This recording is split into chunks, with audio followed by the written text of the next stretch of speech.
Okay. In the indirect divisions, let's start with mitosis. Mitosis was first discovered by Strasburger scientist in plants.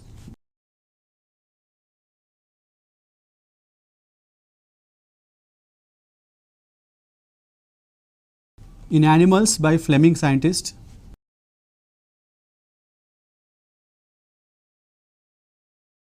And the term mitosis was also been coined by Fleming scientist. And mitosis will occur in both haploid and diploid cells, or simply to say it will occur in all types of cells wherever the possibility of division is there, particularly in the meristematic cells which are present in the epicell, that is apical meristems,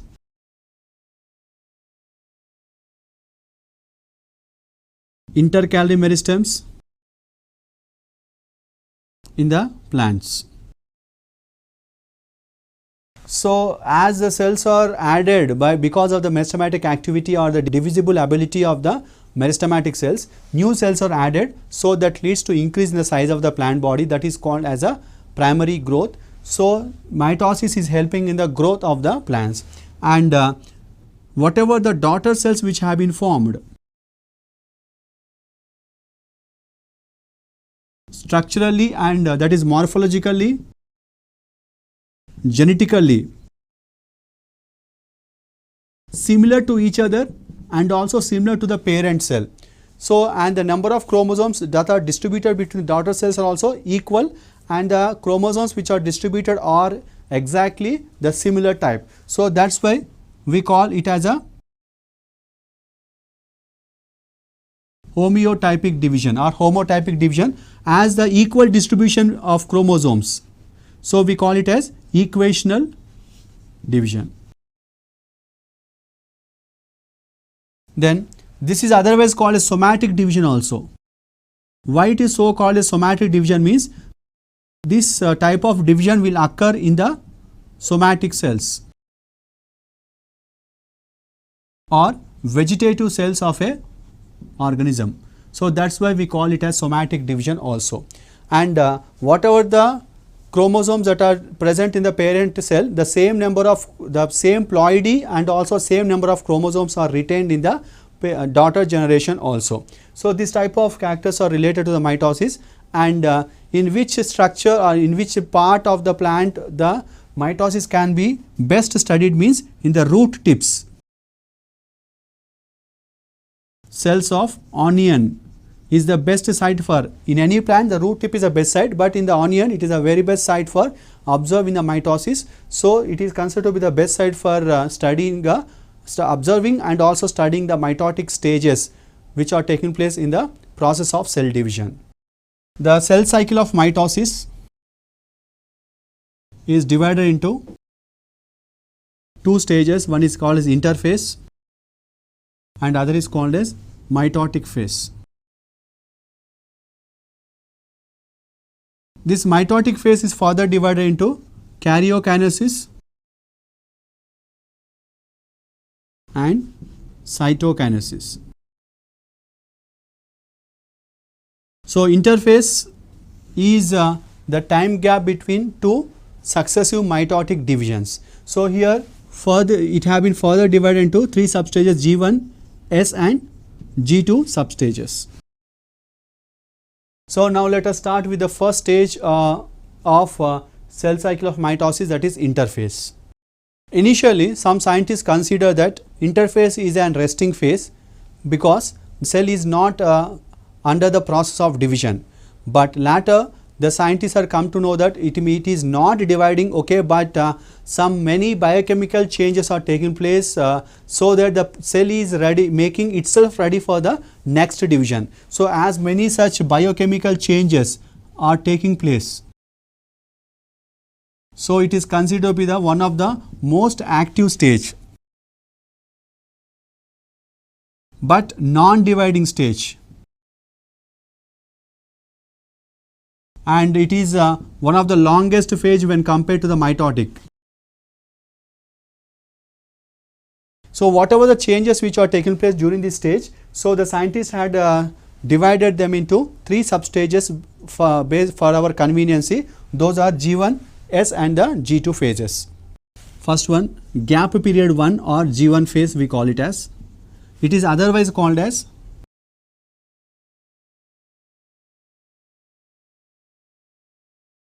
post-mitotic phase.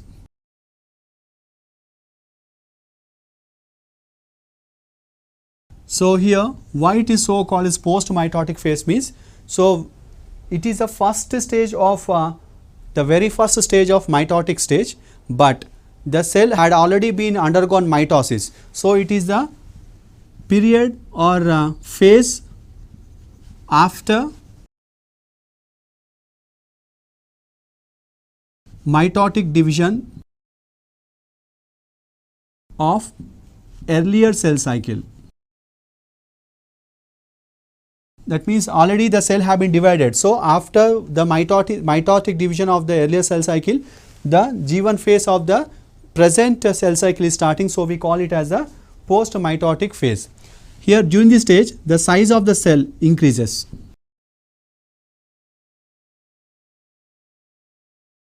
And as the number of cell organs have been decreased because of the cell division, so the new cell organs which are required for various metabolic functions will all be reformed or regained or increased in their number. Apart from that one, the synthesis of RNA and proteins will be taking place during this stage. The synthesis of RNA, that means transcription will takes place. Synthesis of proteins, that is translation will takes place. So the activity of RNAs and the activity of the proteins is very much there during the process, because from DNA, as we know that due to transcription process, the 2 strands of DNA will unwind at one place where the polymerase is present, and based on the sequence that is present on the antisense strand, so the ribonucleotide triphosphates will get accumulated and forms into mRNA molecule. So that in that way the RNA will be synthesized during the G1 phase, and the so formed RNAs, mRNA, tRNA and rRNA will help in the formation of protein molecules, so which are required for various metabolic process. So these are the changes, and here during this process the CDK, the cycling dependent protein kinases which will be operated. So here there is one checkpoint during this stage. This checkpoint decides whether this G1 phase, the cell cycle from the G1 phase, should it enter into the S phase or not. So that is been operated, that is been regulated by the G1 cycling protein or CG1 we call it as. So for this process the energy is provided, or that is ATP is required, so which will provide phosphate molecule, so that this phosphate go and attach to the active site of the CDKs, and it will become active such that the G1 phase will enter into the G2 phase. So there are 2-3 deciding factors are there, that is whether the G1 phase, after completion of the G1 phase, whether it should enter into the S phase or not. First one, it may enter into the S phase. Second chance is, so it may enter into the G0 phase. G0 phase means where the cell become inactive and it will present in a resting phase. So the first one is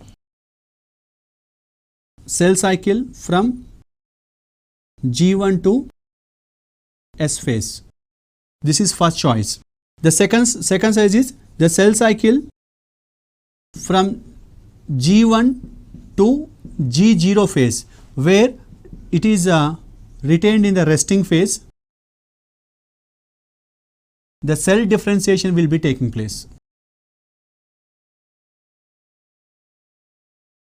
And third chance is the cell cycle will be processes where it will enter into the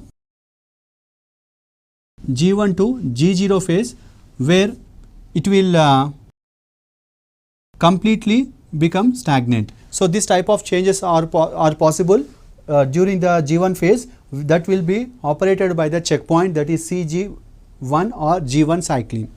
In the interphase, the second phase is synthesis phase or S phase. This is one of the most important phase because here the duplication of DNA will be taking place. So here the otherwise we can say the synthesis of DNA is taking place. That's why we call it as a synthesis phase. This is a phase where the DNA duplication will take place by a process called as replication of DNA. So this occurs by a process called as semi-conservative method.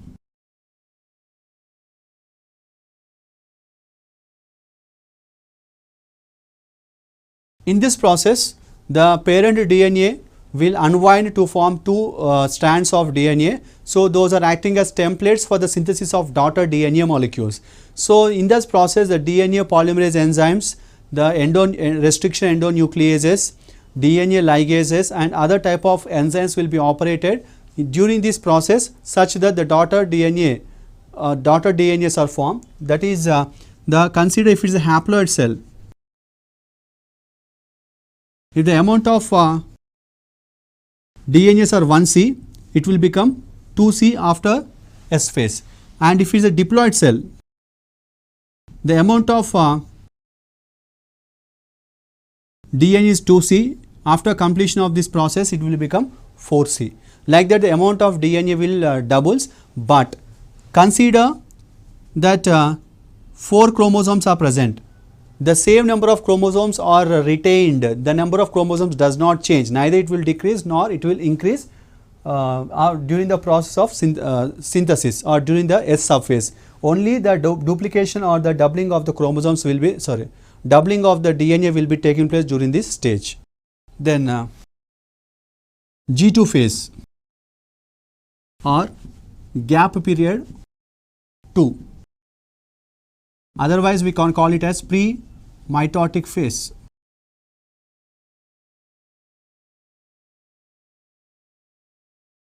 So here it is otherwise called as post-synthesis phase also.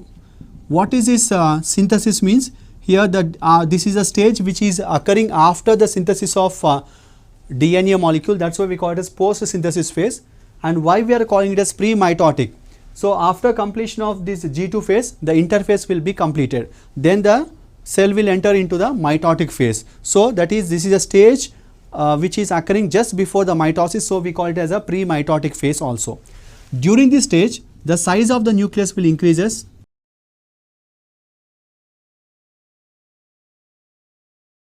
And the size of the cell also increases. Apart from that, the new cell organelles are formed.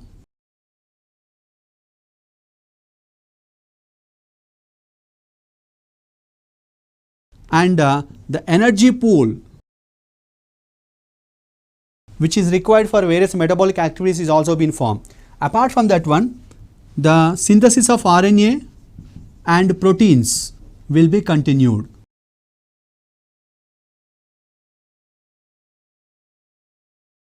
So these are some changes which are taking place during the G2 phase. And in the overall interphase, what are the major changes which are taking place during the entire process of the interphase?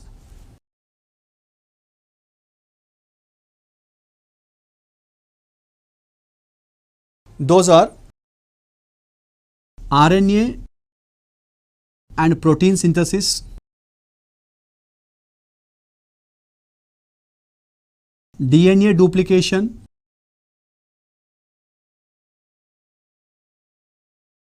formation of new cell organelles,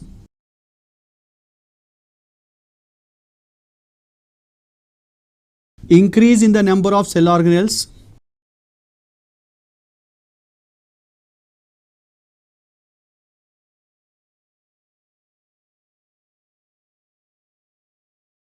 and formation of energy pool, that is ATP and related things which are required for the the movement of chromosomes during the further stages. So likewise, these are some of the changes. Of course, apart from that one, the size of cell and nucleus will also increases. And the basic things which are required for the spindle fibers, like microtubules, microfilaments, that is tubulin protein, by which these microtubules and microfilaments are made up of. Tubulin proteins are, all these are related to the spindles, or initiated during this stage. So that means all these are required for the division, for the mitotic phase, so that the cell is making itself ready for the next division. So these are the major biochemical or significant changes which are taking place during the interphase, such that the cell make itself ready for the next division. In the interphase, we have seen that G1, S and G2 phases are there, but sometimes the cell will enter into one more stage called as G0 phase, or quiescent stage, or quiescent phase we call it as.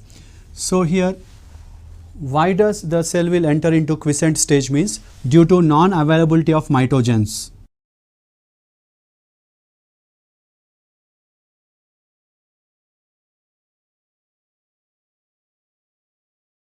And energy rich compounds.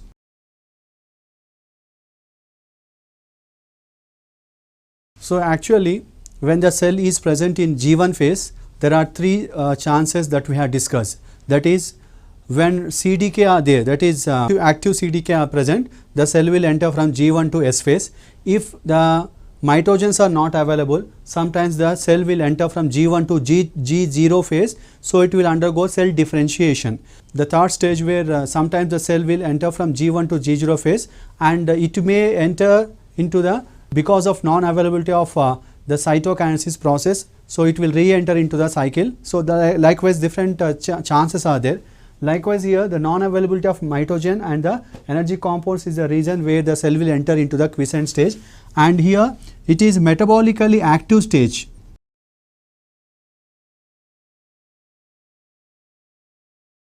Where, in which the cell will acquire some different shape or undergo cell differentiation. It will increase in size and acquire some different shape and enters into cell differentiation, and at any time the cell may re-enter the cell cycle. So this type of changes are possible related to the quiescent stage. Because of all these changes, so the cell will enter into the G0 phase. It is not an inactive stage, it is a metabolically active stage to be considered, but at any time the cell may enter from G0 phase to the cell cycle to continue the entire process of the cell cycle.